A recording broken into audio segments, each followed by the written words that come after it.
लाल बहादुर शास्त्री का जन्म 2 अक्टूबर 1904 को वाराणसी, उत्तर प्रदेश, भारत में हुआ था।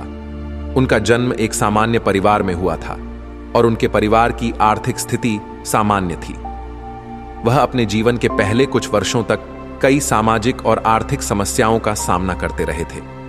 लाल बहादुर शास्त्री का पूरा नाम लाल बहादुर श्रीकृष्ण शास्त्री था। उनका शिक्षा का क्षेत्र सरकारी स्कूल से शुरू हुआ था और बाद में वाराणसी विश्वविद्यालय से उन्होंने अपनी शिक्षा पूरी की। उन्होंने बचपन से ही राष्ट्रीय नेतृत्व की ओर रुझान दिखाया था और उनकी सोच में सामाजिक न्याय और समाज के प्रति कर्तव्य भाव का प्रभाव था। उनका पॉलिटिकल करियर 1920 में गांधी जी के साथ नॉन कूनपरेशन आंदोलन में शुरू हुआ था और उन्होंने उस समय से ही राष्ट्रीय स्तर पर अपनी पहचान बनाई। उन्होंने कई बार जेल जाने का अनुभव किया और ब्रिटिश साम्राज्य के खिलाफ सक्रिय रूप से योजनाएं बनाई। नमस्कार दोस्तों, आप सभी का हमारे YouTube चैनल कर्तव्य पथ पर हार्दिक अभिनंदन और स्वागत है। इसी तरह की मोटिवेशनल कहानी, हिस्टोरिकल कहानी और स्पिरिचुअल कहानी को जानने के लिए हमारे YouTube चैनल को अभी सब्सक्राइब करें और साथ में लगा बेल आइकन भी दबा दें। तो दोस्तों, आगे बढ़ते हैं अपने वीडियो की तरफ। लाल बहादुर शास्त्री ने स्वतंत्रता संग्राम के बाद भारतीय सरकार में विभिन्न पदों पर कार्य किया, जैसे कि पुलिस कमिश्नर और उत्तर प्रदेश के मुख्यमंत्री। 1964 में पंचशील युद्ध के बाद जब जवाहरलाल नेहरू का निधन हुआ तो उनकी जगह प्रधानमंत्री के रूप में लाल बहादुर शास्त्री को चुना गया। उनका कार्यकाल 1964 से 1966 तक रहा, जिसमें उन्होंने कई महत्वपूर्ण निर्णय और कदम उठाए। उनका प्रमुख कार्यक्षेत्र विदेश नीति और आर्थिक विकास था। उन्होंने बांग्लादेश के साथ 1971 में हुए युद्ध, जो इंडिया पाकिस्तान युद्ध के रूप में जाने जाते हैं, के समय अपनी कठिन नीतियों के लिए मशहूर हुए। उन्होंने अपनी प्रधानमंत्री पद से जनता के बीच अपनी आमदन की सुरक्षा के लिए विशेष रूप से प्रतिबद्ध किया और उन्हें जय जवान जय किसान कहा गया, जो एक ऐतिहासिक उक्ति बन गई है।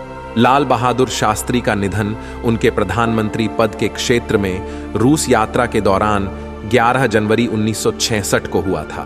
उनके निधन की पीढ़ी में अज्ञातता और पॉलिटिकल रैलियों की आशंका है, लेकिन उनकी सेहत के बारे में अनेक विवादास्पद कथाएं रही हैं। उन्हें भारतीय राजनीति के एक महान नेता के रूप में याद किया जाता है, जिन्होंने अपने छोटे समय के कार्यकाल में देश के साथ अपनी निष्ठा और समर्पण का प्रदर्शन किया।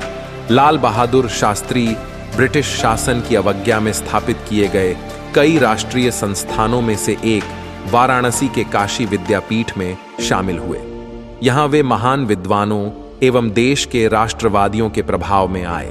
विद्यापीठ द्वारा उन्हें प्रदत्त स्नातक की डिग्री का नाम शास्त्री था, लेकिन लोगों के दिमाग में यह उनके नाम के एक भाग के रूप में बस गया। 1927 में उनकी शादी हो गई। उनकी पत्नी ललिता देवी मिर्जापुर से थीं, जो उनके अपने शहर के पास ही था। उनकी शादी सभी तरह से पारंपरिक थी। दहेज के नाम पर एक चरखा एवं हाथ से बुने हुए कुछ मीटर कपड़े थे। वे दहेज के रूप में इससे ज्यादा कुछ और नहीं चाहते थे। 1930 में महात्मा गांधी ने नमक कानून को तोड़ ढहते हुए दांडी यात्रा की। इस प्रतीकात्मक संदेश ने पूरे देश में एक तरह की क्रांति ला दी। लाल बहादुर शास्त्री विह्वल ऊर्जा के साथ स्वतंत्रता के इस संघर्ष में शामिल हो गए। उन्होंने कई विद्रोही अभियानों का नेतृत्व किया एवं कुल 7 वर्षों तक ब्रिटिश जेलों में रहे।